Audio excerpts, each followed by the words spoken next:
안녕하십니까? 삼육대학교 신학과 박춘식 교수입니다. 이번 기회에 함께 나눌 말씀은 이사야서입니다. 이사야서는 제5복음서라고 하는 별명을 갖고 있습니다. 마태, 마가, 누가, 요한 이 사복음서 못지않게 이사야서를 깊이 연구하게 되면 예수님의 아름다운 모습을 참으로 많이 발견할 수 있기 때문에 그렇습니다.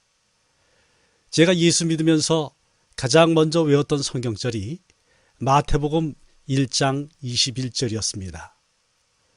아들을 낳으리니 이름을 예수라 하라. 이는 그가 자기 백성을 그들의 죄에서 구원할 자이심이라 하니라. 그런데 이 말씀을 마태는 이사야서에서 그 의미를 드러내주고 있습니다. 이 모든 일이 된 것은 주께서 선자로 하신 말씀을 이루려 하심이니 이르시되 보라 처녀가 잉태하여 아들을 낳을 것이요 그의 이름은 임마누엘이라 하리라 하셨으니 이를 번역한즉 하나님이 우리와 함께 계시다 함이라. 우리가 성경 말씀을 읽다가 정말 예수님이 얼마나 고마운지를 느끼는 장면은 바로 십자가의 예수님입니다. 복음서를 읽을 때에 느끼는 것 그 깊이만큼 이사야 53장은 우리들에게 예수님의 희생의 놀라움을 우리 마음속에 깊이 새겨줍니다. 그가 찔림은 우리의 허물 때문이요 그가 상함은 우리의 죄악 때문이라. 그가 징계를 받음으로 우리는 평화를 누리고 그가 채찍에 맞음으로 우리는 나음을 받았도다. 바로 이 이사야 53장을 에디오피아 여왕 간다게의 모든 국권을 맡은 관리가 예루살렘에 예배드리러 왔다가 다시 고국으로 돌아가는 길에 마차에서 읽고 있었습니다. 하나님의 성령께서는 빌립을 그에게로 보내주셨습니다. 그래서 가서 보았더니 빌립에게 그 에디오피아 관리가 말을 합니다. 내가 묻노니 선자가 이 말한 것이 누구를 가리키냐? 자기를 가리킴이냐? 타인을 가리킴이냐? 얼마나 놀라운 기회입니까? 빌립은 이 기회를 놓치지 않았습니다.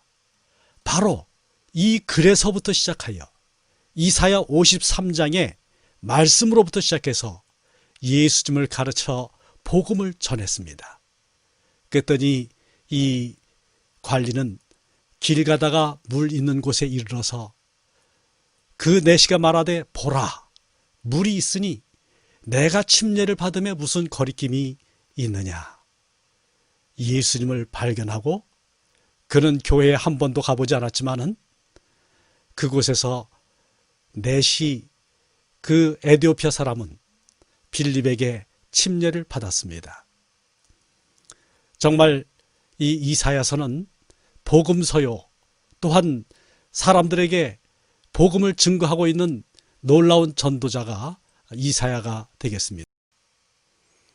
이사야서는 시편 다음으로 신약에서 가장 많이 인용하고 있는 책입니다. 신약 원어 성경인 네슬 알랑드 27판을 보게 되면 약 609절이 인용되고 있습니다. 직접적이든 또 간접적이든. 이사야가 등장하지 않는 책이 몇 권 나오는데 목회 서신인 디모데 전후서, 디도서, 그리고 짧은 책인 요한 2서, 요한 3서가 되겠습니다. 사실상 이 책은 구약을 거의 인용하지 않고 있기 때문에 구약이 인용되고 있는 신약 성경이라면 어디서나 어김없이 이사야서가 인용되고 있다고 생각할 수 있습니다. 이사야의 그 예언이 예언이라기보다는 정말 생생한 그 묘사처럼 느껴지기 때문에 현장감이 있기 때문에 불가타역, 라틴어 성경 불가타역 1975년판에 이사야에 대한 설명을 이렇게 해놓았습니다. 그는 예언자라기보다는 전도자로 불려야 한다. 왜냐하면 그는 그리스도와 교회의 모든 비밀을 워낙 분명하게 표현하고 있어서 우리로 하여금 그 앞에서 일어날 것에 대해서 예언하고 있다기보다는 이미 일어난 일의 역사를 쓰고 있다고 생각하게 하기 때문이다. 이사야서가 얼마나 생생하게 예수님을 묘사해 주는지 이사야서를 제5복음서라고 말한 사람은 아우구스티누스입니다. 이 책 가운데서 우리는 메시아의 동정녀 탄생, 그가 전능하신 하나님과 영존하시는 아버지라는 것, 무죄한 생애와 다른 사람들을 대신하여 당하신 고난, 존귀하게 되심을 전하고 있습니다. 사복음서 기자들은 이사야서를 사용해서 예수님의 탄생과 봉사와 죽음, 그의 인격과 사역을 증거했습니다. 이사야는 작은 성경책과 같습니다.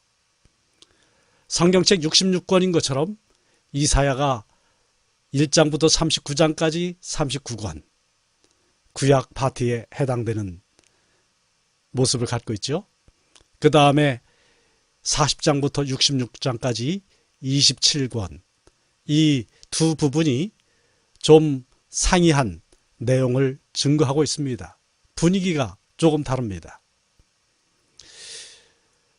그런데 이와 같은 분위기가 다른 것 때문에 사람들은 오랫동안 제1 이사야, 제2 이사야 이렇게 불렀고, 그 다음에 1892년에는 그가 이사야서 주석을 쓰면서 40장부터 55장은 제2 이사야, 56장부터 66장은 제3 이사야, 트리토 아이사이어, 이와 같이 구분을 했습니다. 이렇게 된 이래 이사야서를 지으니가 2명 이상, 3명, 그리고 더 이상 될 수 있다라고 하는 주장이 비평학계의 성서 비평학자들 사이에 퍼지게 되었습니다.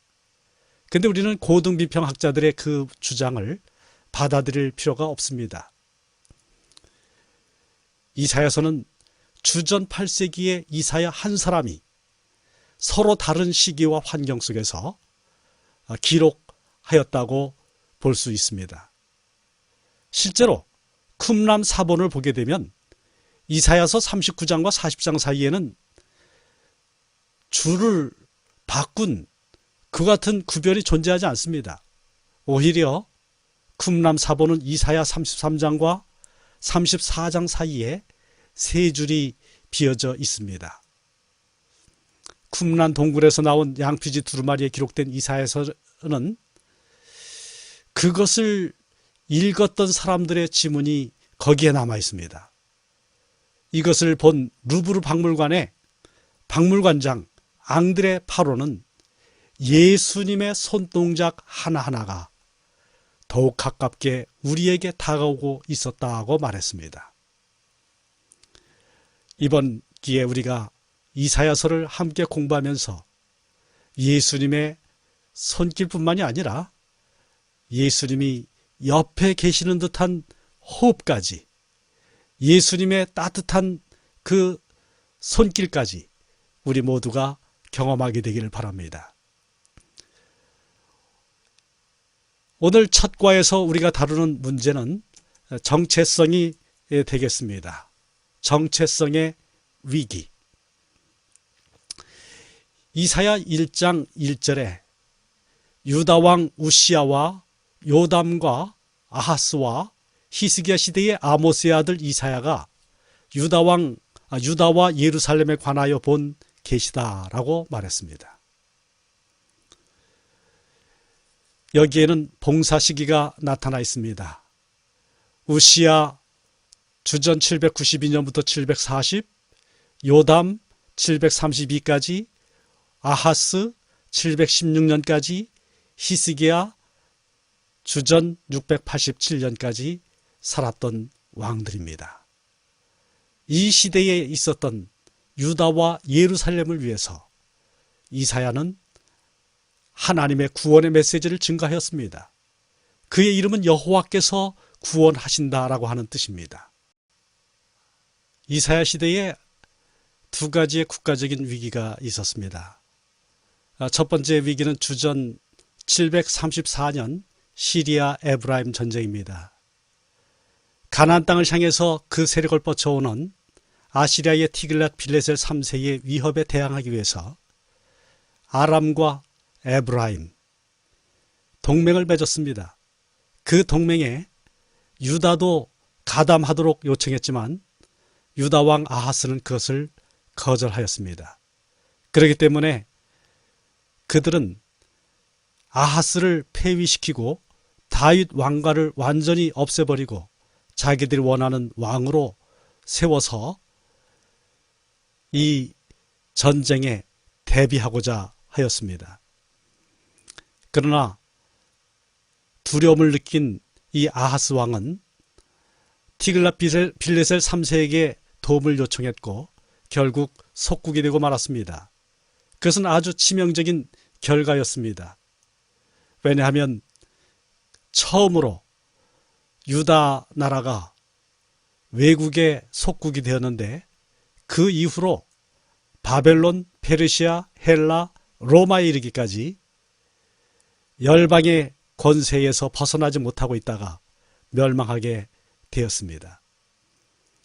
또 하나의 전쟁은 주전 701년에 있었던 산헤립의 공격입니다. 히스기야 왕 때 벌어진 사건인데 그때 하나님께서 얼마나 놀라운 기적을 구원을 행하셨는지를 성경에서 볼 수 있습니다. 이렇게 놀라운 기적으로 하나님이 히스기야를 건졌던 것처럼 만일 아하스 왕이 하나님께 대한 믿음을 든든히 갖고 있었더라면 그것보다 못지않은 위대한 기적적 구원을 체험을 했을 것입니다. 이제 일요일 소지를 보겠습니다. 하늘이여 들으라. 이사야 1장 1절로 9절입니다. 하늘이여 들으라. 땅이여 귀를 기울이라. 여호와께서 말씀하시기를 내가 자식을 양육하였거늘 그들이 나를 거역하였도다. 바로 이 말씀은 하늘이여 들으라, 땅이여 귀를 기울이라, 이 말씀은 히타이트 종주권 언약 가운데에 들어가 있는 하나의 언약 조항이 되겠습니다. 히타이트 종주권 언약은 전문 또 역사적으로 얼마나 좋은 일을 해줬는지에 대하여서 기술하고 있는 역사적 서문, 그리고 의무 조항, 그 의무를 이행하지 못했을 때에 봉신국이 경험하게 될 저주, 이행했을 때에 얻게 될 축복에 대해서 말하고 있고, 그 다음에 증인들을 불러 세우는데 이들은 다신교 국가이기 때문에 여러 신들을 불러서 증인들로 내세웁니다. 그런데 하나님께서는 당신 외에는 신을 인정하지 않습니다. 오직 유일하신 참 하나님이시기 때문에 성경에서 언약을 세울 때 하나님 백성과의 언약에서는 하나님이 하늘과 땅을 증인으로 불러서 언약의 증인으로 선택을 하십니다. 우리는 신명기 27장부터 30장까지 언약의 축복과 저주가 적혀 있는 것을 보는데 신명기 30장 19절에 그 증인으로 하나님이 세우시는 존재가 있습니다. 내가 오늘 하늘과 땅을 너희에게 증거를 삼노라. 내가 생명과 사망과 복과 저주를 내 앞에 두었은즉 너와 내 자손이 살기 위하여 생명을 택하고 했습니다. 언약 관계 속에서 하나님의 백성이 갖는 신분이 있습니다. 하늘이여 들으라. 땅이여 귀를 기울이라. 여호와께서 말씀하시기를 내가 자식을 양육하였거늘 그들이 나를 거역하였다 했습니다. 자식을 양육하였다. 하나님의 자식인데 하나님의 자식 중 장남의 자격을 이스라엘 민족이 출애굽 때 얻었습니다. 출애굽기 4장 22절 23절에 보면 하나님께서 모세를 바로에게 보내시며 말씀하십니다.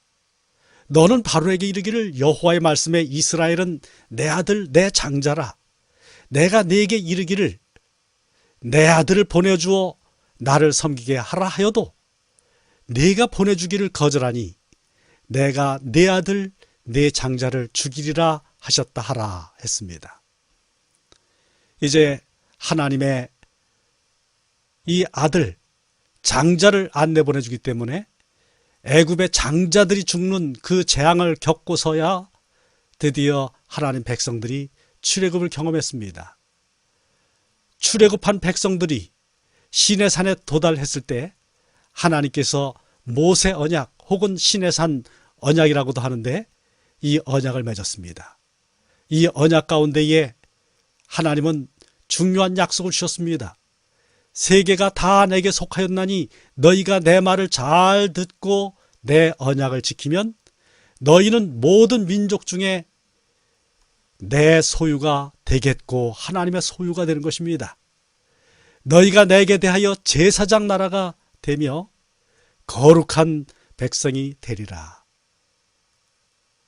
바로 이와 같이 하나님의 소유, 제사장 나라, 거룩한 백성이 되는 그 놀라운 축복을 받았고 이 시내산 언약의 내용으로서 하나님께서 두 가지의 중요한 것을 주셨는데 하나는 율법, 십계명에 들어있는 율법이요 또 하나는 성소입니다. 지금 하나님께서는 이렇게 놀라운 축복을 가진 이 백성들을 향해서 가슴 아픈 이야기를 하십니다. 이사야 1장 2절로 6절에 보게 되면 소는 그 임자를 알고 나귀는 그 주인의 구유를 알건만은 이스라엘은 알지 못하고 나의 백성은 깨닫지 못하는도다. 그들이 여호와를 버리며 이스라엘의 거룩하신 이를 만홀히 여겨 멀리하고 물러갔도다.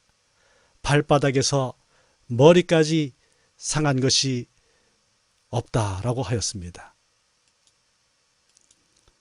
정말 무서운 일입니다. 발바닥에서 머리까지 성한 것이 없이 된 그 같은 민족. 자, 근데 정말 외형적으로 보게 되면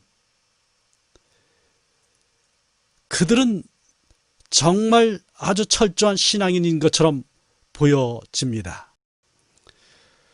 월요일날 소재를 보도록 하겠습니다. 부패한 의식주의입니다. 그 백성들은 율법과 성소를 더럽혔습니다. 언약관계가 파탄 가운데 이르게 되었습니다. 하나님은 말씀하십니다. 이사야 1장 10절에 너희 소돔의 관원들아 여호와의 말씀을 들을지어다. 이 소돔의 관원이 다름 아닌 유다 백성들 예루살렘 거민들이 되겠습니다. 하나님의 주신 계명의 말씀 토라의 말씀을 저들이 지키지 않습니다. 따라서 하나님이 또 말씀하십니다. 너희 고모라의 백성아 우리 하나님의 법에 귀를 기울일지어다. 유다 백성들은 하나님 명령 말씀대로 살진 않았지만은 예배 형식은 꼬박꼬박 잘 지켰습니다. 그래서 하나님께서는 변함없이 거행되는 그 예배에 대하여 책망하셨습니다. 그들은 무수한 제물을 바쳤지만 그것들은 헛된 제물이었고 또 하나님께 분향을 드렸지만 그것은 하나님이 가증히 여기시는 것이 되었습니다. 그들은 열심히 모였습니다. 월삭, 대회, 안식일 잘 모였습니다. 성회, 모임이 있었습니다. 그렇지만 하나님 말씀하십니다. 내가 견디지 못하겠노라. 절기를 싫어한다. 내가 지기에 곤비하였느니라. 정말 하나님께서 받아주실 수 없는 그와 같은 삶을 저들은 우상숭배를 통해서, 종교 혼합주의를 통해서, 다신교적 신앙을 통해서 하나님을 복받는 일에 이용해 먹고자 했습니다. 하나님을 이용해 먹으려는 그 같은 사람은 이기적인 사람이고, 이기적인 신앙생활을 하는 사람은 사람의 가치를 잘 모릅니다. 사람 값이 값처럼 제대로 존중을 받지 못합니다. 비정한 세상이 되지요. 학대가 판을 치게 됩니다. 그래서 하나님께서 말씀하십니다. 너희가 손을 펼 때에 내가 내 눈을 너희에게서 가리고 너희가 많이 기도할지라도 내가 듣지 아니하리니 이는 너희의 손에 피가 가득함이니라 라고 하였습니다. 그러나 이것이 하나님의 본 이와 같이 돼 있다고 해서 결국 이 백성이 멸망하라고 하나님은 내버려 두길 원치 않습니다. 이 백성들이 새롭게 되어야 합니다. 그래서 하나님께서 지금 초청을 하십니다. 우리 화요일날 소재 보게 되면 용서에 관한 변론의 말씀이 나옵니다.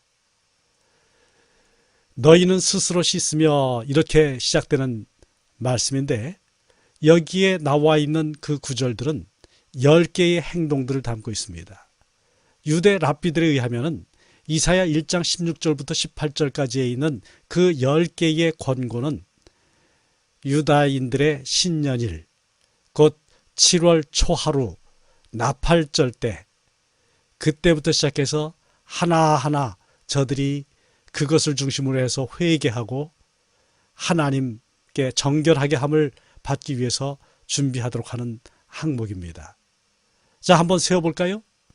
너희는 스스로 씻으며 깨끗하게 하여 내 목전에서 너희 악한 행실을 버리며 행악을 고치고 선행을 배우며 정의를 구하며 학대받는 자를 도와주며 고아를 위하여 신원하며 과부를 위하여 변호하라. 여기 9가지가 있습니다. 그런데 이 9가지를 보게 되면 이 9가지는 사람을 사랑하라고 하는 계명에 해당되는 말씀입니다. 이제 하나님께서 10번째 대속죄일이 7월 10일이죠. 그 10번째 되는 날 초청을 하십니다.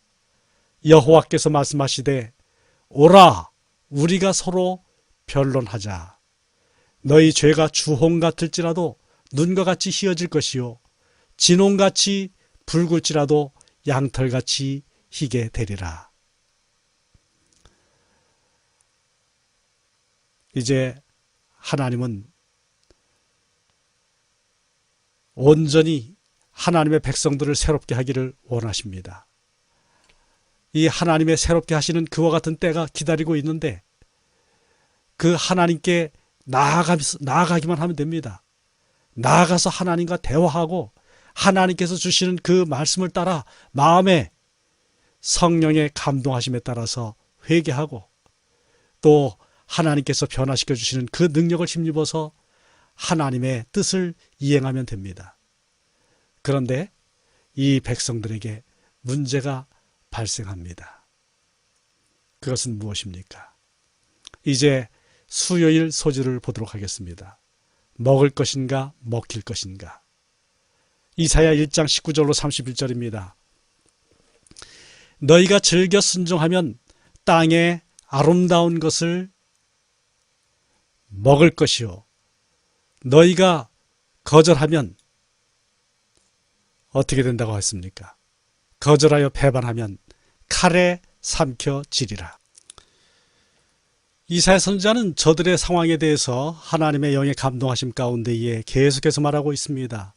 정의와 공의가 충만했던 땅이 살인자가 득식을 거리는 곳이 되었습니다. 고관들은 패역해서 도둑과 짝했고 뇌물을 사랑해서 고아와 과부의 억울한 송사를 처리하지 않았습니다. 이제 하나님께서 어떻게 하셔야 되겠습니까? 이사야 1장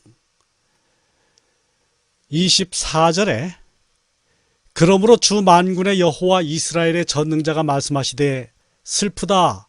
내가 장차 내 대적에게 보응하여 내 마음을 편하게 하겠고 내 원수에게 보복하리라고 하였습니다. 하나님의 이름이 세 가지씩이나 등장합니다.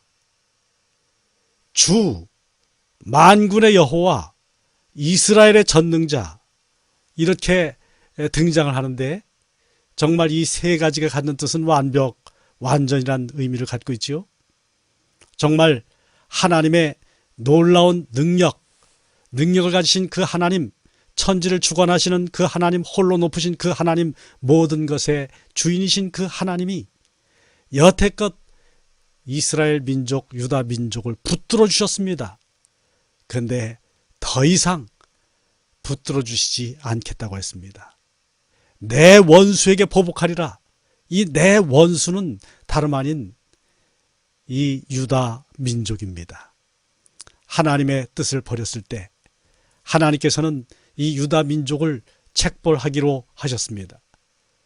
그런데 하나님의 징계는 완전히 버리시는 것이 아닙니다. 새롭게 빚으시기 위해서입니다. 우리가 계속해서 말씀을 읽게 되면 1장 25절로 27절에 내가 또 내 손을 내게 돌려 내 찌꺼기를 잿물로 씻듯이 녹여 청결하게 하며 내 혼잣물을 다 제하여 버리고 내가 의의 성읍이라 신실한 고을이라 불리리라 하셨다고 하였습니다.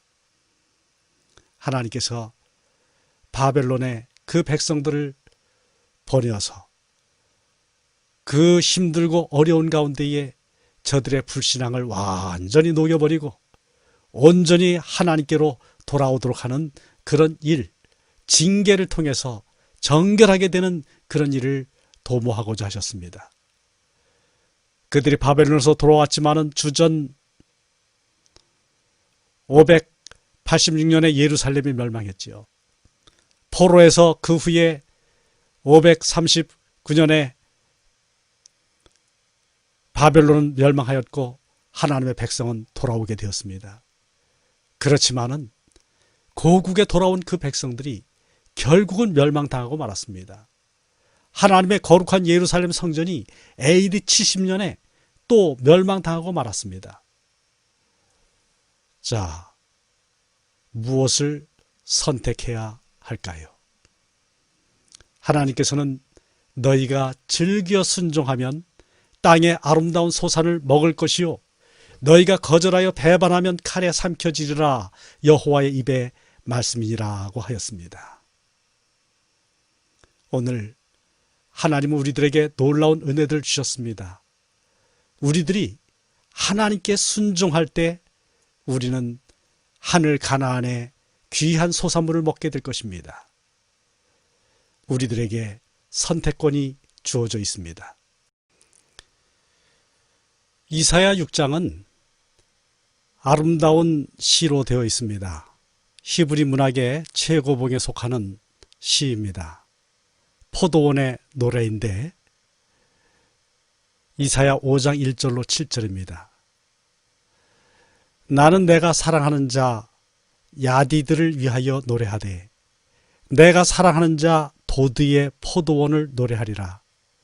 내가 사랑하는 자 야디드에게 포도원이 있으며 심히 기름진 사내로다. 여기 사랑하는 자를 가리키는 두 단어가 나왔는데 야디드는 주로 우정을 뜻합니다. 인간이 감히 하나님을 친구라고 부른 것은 성경에서 이사야가 처음입니다. 하나님은 적극적으로 그 백성을 친구로 삼으려고 하십니다. 우리 친구 되신 예수님은 목숨을 친구를 위해서 내주고 그 우정의 상처를 두 팔 사이에 영원히 간직한 성육신 하신 예수 그리스도입니다. 사랑하는 자를 가리키는 또 다른 단어인 도드는 아가서에서 술람미 여인이 연인을 부르는 말입니다. 꽃피는 계절 아름다운 엔게디 포도원에서 솔로몬과 술람미 여인은 사랑을 속삭이며 거닐었습니다. 예수님께서는 어린 양의 혼인잔치에 우리 모두를 초청하고 계십니다. 우리는 주님과 뜨거운 사랑을 영원토록 나눌 특별한 축복을 받은 사람들입니다. 그런데 이와 같은 특별한 은총 가운데 부르심받은 이스라엘 민족이 사명에 실패했습니다. 그래서 말합니다. 5장 4절에 내가 내 포도원을 위하여 행한 것 외에 무엇을 더할 것이 있으랴. 내가 좋은 포도 맺기를 기다렸거늘 들포도를 맺음은 어찌 됨인고. 하나님은 얇은 껍질에 단맛을 내는 아주 극상품 좋은 포도를 기대했지만 두껍고 신맛의 악취까지 나는 포도가 열렸습니다.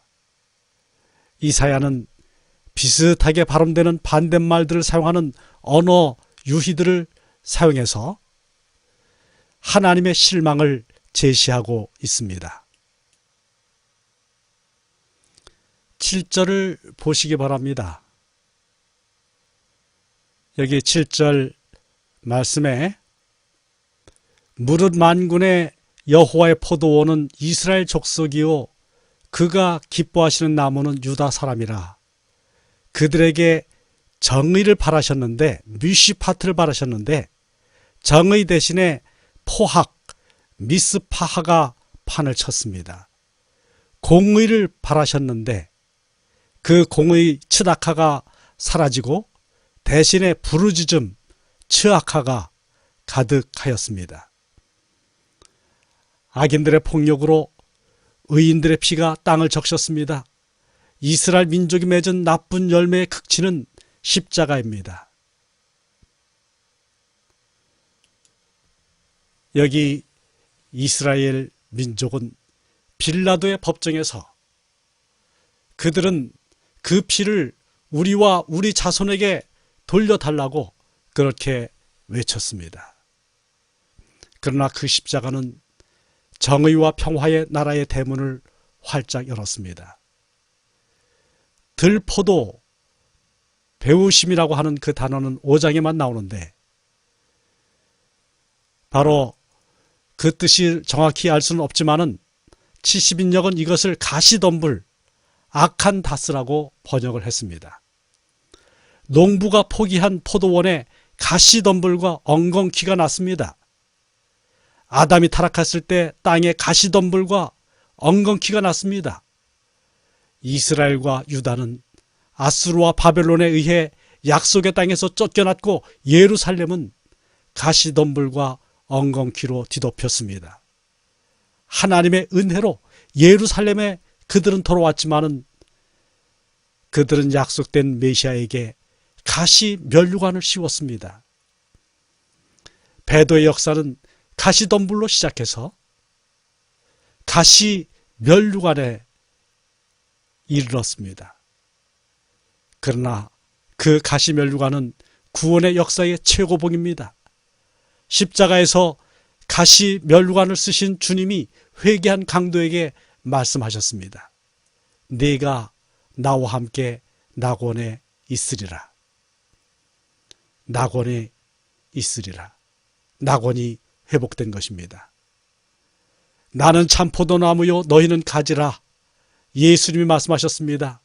그리스도는 아버지께서 하늘로부터 이 땅에 옮겨 심으신 참 포도나무, 생명나무입니다.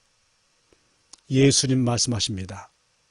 나는 포도나무요 너희는 가지라. 예수 그리스도께서 우리 안에, 우리가 그리스도 안에 거할 때 참 포도나무의 가지가 된 우리가 열매를 맺게 됩니다. 그리스도 예수 안에 있는 것, 또 예수께서 우리 안에 있는 것, 그것이 바로 우리가 있어야 할 장소요. 바로 그것이 우리의 정체성입니다. 예수 안에 내가 있습니다. 내 안에 예수님이 계십니다.